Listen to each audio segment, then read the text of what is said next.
genetic disease and disability affecting individuals.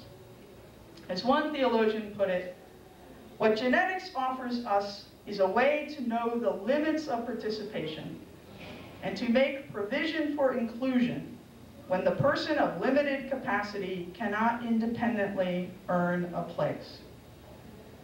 Understanding this, religious communities are in a position to call attention to the subtle shift that is going on from a social welfare view, which seeks to adapt society for greater inclusion of those marginalized by disability through social welfare measures or laws or policies, to a genetic welfare view, which seeks to excise or biologically refashion those with disabilities.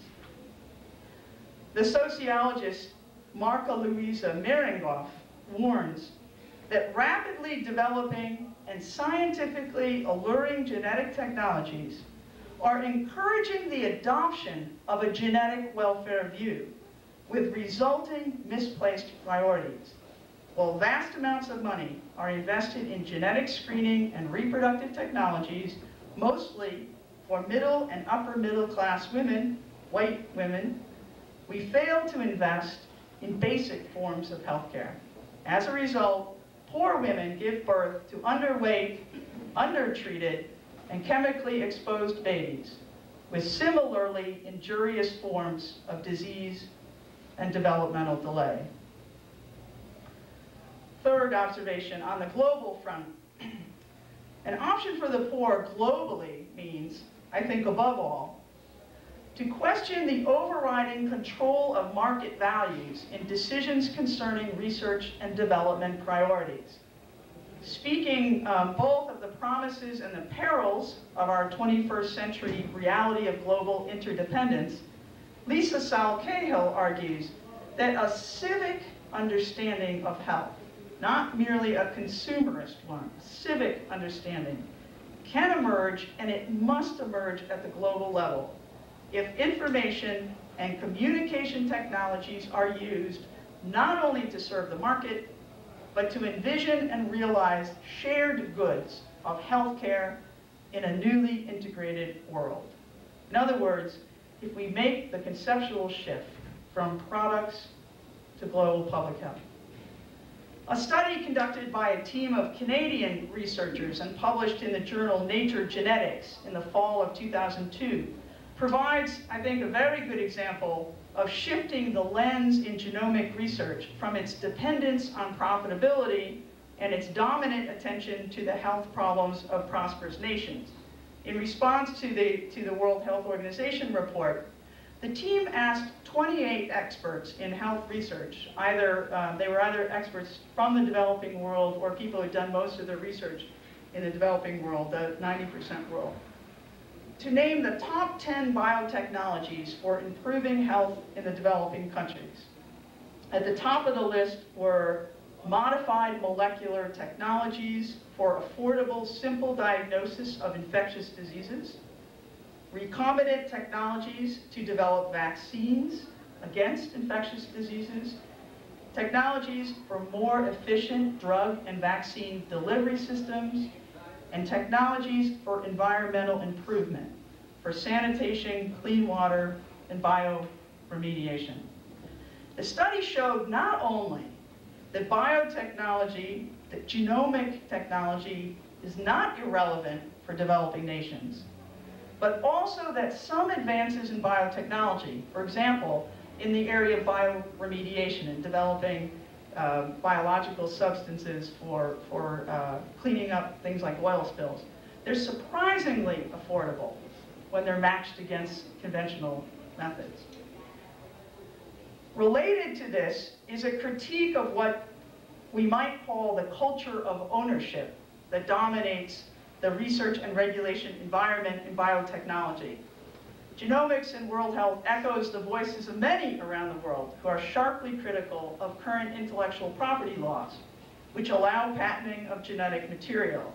In their view, such laws disregard the nature of genes as naturally recurring information. And they create monopolies on genetic information counter to the public interest. There are some models out there of approaches that can recognize the common state we have in these technologies. I mean, for example, the University of Ottawa and the University of Havana decided to forego the royalties of a jointly developed pneumonia meningitis vaccine in instances where it is used for strictly humanitarian purposes. Canada's newfound genomics devotes 1% of its net profits to a charitable trust for the general population. We have at Notre Dame a Center for Tropical Diseases, which is engaged in various kinds of work in vector biology. And it specifically has as its focus the development of a malaria-resistant mosquito. And I think that research in Catholic universities is an avenue that is also underexploited and underexplored. The most compelling arguments, for example, for reform of patent laws have significant overlap with Catholic social teaching on the doctrine of the universal destination of goods.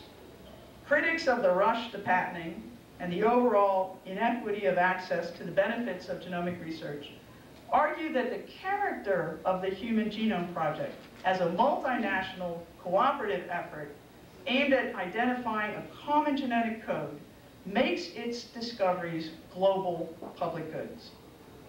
Cahill and others call for the creation of an international or a transnational forum for creating and implementing global policy, a forum that would be inclusive and participatory. An option for the poor globally also takes the form of encouraging the creation of research collaboration between genetically advanced or more advanced countries. Some, for example, like China, Brazil, Cuba, India, are genetically advanced, even though they're not advanced in other ways, and genetically less advanced.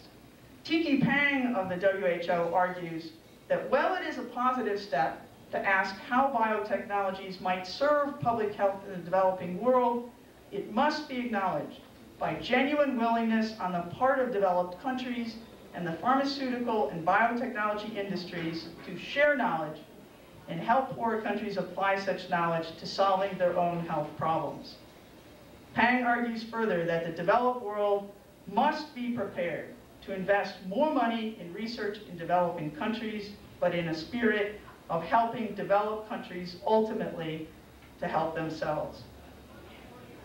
In a symbolic illustration of this hope of partnership, WHO released its report on genomics at a conference which was hosted by the Africa Human Genome Initiative. It was a conference that drew world-class scientists such as David Baltimore, along with leading African and South African scholars. Pang and others have endorsed the development of the Global Health Research Fund, heavily supported by public contributions from the US, although, as many will argue, far behind in investments than its promise. I think equally important is going to be the question of the development of local capacity, and this is going to apply not only to development of biotechnology, resources, and infrastructure in developing countries, but it's also going to apply to the development of local capacity in bioethics. And that's something that I think we have to pay attention to. It perhaps goes without saying that the greatest challenge in the context of justice and equity of access to genetic advances is how to mobilize action on behalf of the poor and the marginalized in the face of powerful countervalues, profitability, self-interest, market share, and in the face of powerful actors such as multinational corporations. In other words, how exactly do you transform the fact of interdependence with which we are living into solidarity? How do you do that?